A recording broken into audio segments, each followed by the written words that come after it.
all the... Thank you. The Honorable Robert Mbuyu, member for Kadhiani. Yeah, thank you, Madam Speaker, for this opportunity to also make a contribution on the State of the Nation address by His Excellency the President. Madam Speaker, first I want to say it's very important to note that there are specific things that the President is supposed to address, and that is a report on the measures taken and progress achieved in the realization of national values and principles of governance. He's also supposed to deal with the issue of the progress made in fulfilling international obligations of this republic, and then also the state of national security. So it's very specific. Madam Speaker, unfortunately, the President is very good at making speeches. When he came here, he had those long, drawn-out speeches that he's normally good at, which unfortunately went beyond what is expected in law. And being an excellent marketer, then I saw that people were excited that what he was doing was maybe the right thing. But I want to say it is very specific. Our constitution is very specific on the things that he's supposed to have been doing. Madam Speaker, it is important to note that the President did tell us that we are doing well. But then I want to say that you don't tell people that they are doing well. You cannot go and tell your neighbor you're doing well. The neighbor must be able to feel it. You know, parents are unable to put food on the table.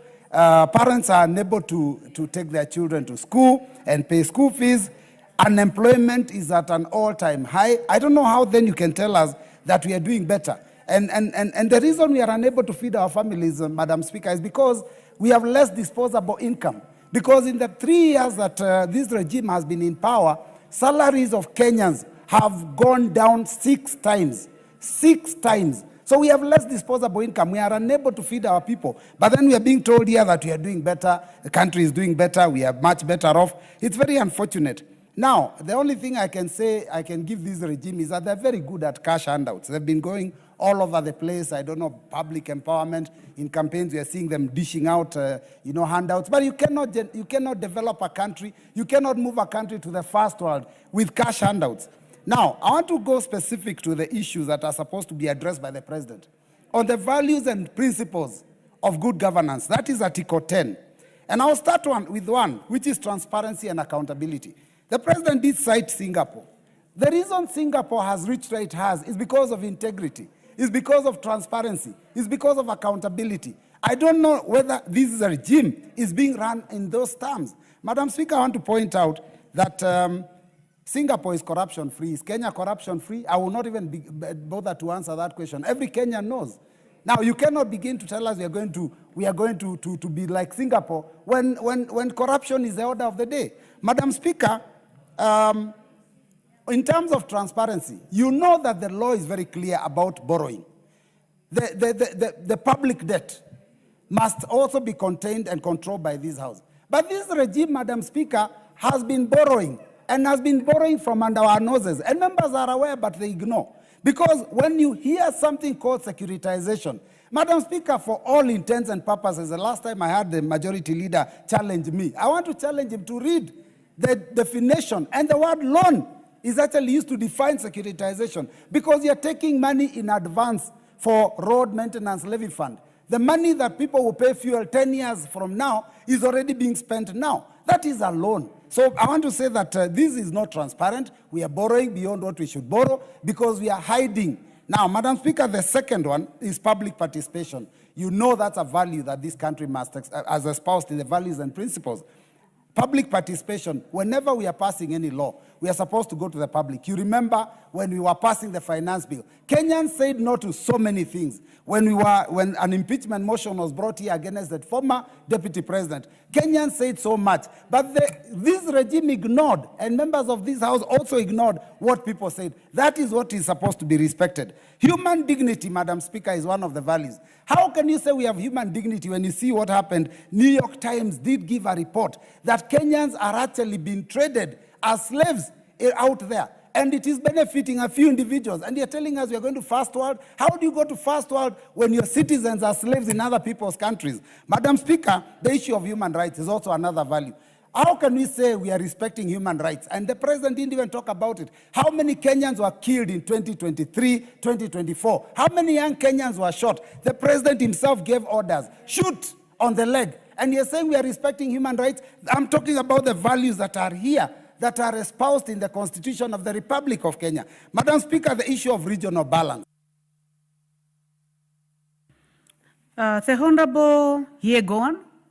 The Honorable Yegon, member for Bomet East. Thank you, Madam Speaker, for also giving me this opportunity to contribute on the State of the Nation address by the President last week. Madam Speaker, thank you. I would also like to contribute and put into context the few points I have, which the President touched on. The issue of SHA, which have registered immensely around 27 million people. And this one, it has shot up 3 times from the 9,000, which the former NHIF had registered. And NHIF was not servicing our people the way this SHA is doing now.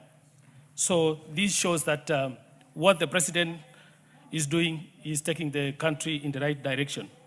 Employment of teachers, which has never happened before, where 76,000 have so far been employed, and another 24,000 is due to be employed next year, early next year. This will bring to a total of 100,000 the number of teachers employed by this regime. In a combination of maybe around 3 or 4 regimes, it has never happened this much. This is showing that the President has got a good plan for this country and also for the people of this great nation.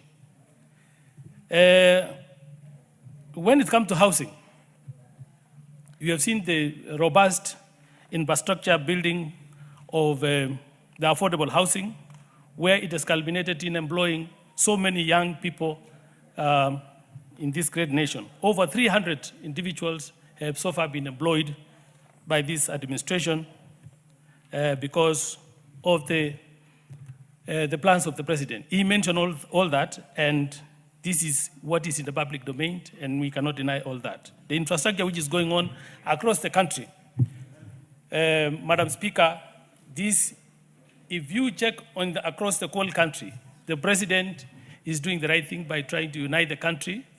There is no place which is saying that I didn't get vote in this area. You go across the country, infrastructure is going on, new tarmac roads, the electricity is going on. Another thing is the issue of dams. He talked about the rain-fed agriculture, which has been going on for a long time. He's now going for us to harvest water by creating a lot of dams, which he mentioned in the State of the Nation address. And these dams is going to help in a very great way in irrigating the farms in the areas where there is no rains, and thus increasing the production of food and giving security to the food, the agricultural basket. We have seen also the issue of the Kenyan currency. Kenya shilling has stabilized at 129 against the strong currencies like the US dollar, thus giving the confidence to the people who are doing business in this country because of the stabilization of the currency. There is no fluctuation of the currency, thus giving confidence to the people who are doing business in this country. There is also the ESP markets, which he has decided to do across all the counties in this great nation. It is happening in every constituency, and this is going to go a long way in helping our business, young business ladies and gentlemen and everybody coming from our counties, which is going to protect them and give them security and protect them from the harsh weathers like the rains, when always they are doing on the sides of the road. I want to beg and say I support the presidential address last week, Madam Speaker. Thank you very much. Thank you. The Honorable Barto, Professor Barto, member for Moiben.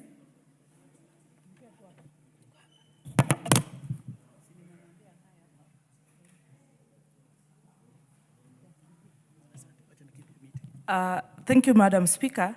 Let me also join my colleagues to make my contribution in the presidential speech. Madam Speaker, I want to congratulate the President, Dr. William Samoei Ruto, for the bold initiative he has taken to transform Kenya. Madam Speaker, let me start with the education sector. All along, we had been graduating students, or our young people have not, our system of education has been generating people who are not employable. And as a result of transforming the education system from 844 to CBC is going to go a long way in making young people who are able to do what they study, who are able to employ themselves. And I say congratulations to the President. Madam Speaker, the funding model, our universities have been going down. So many years we have had lecturers, students in the streets. Universities are not able to pay.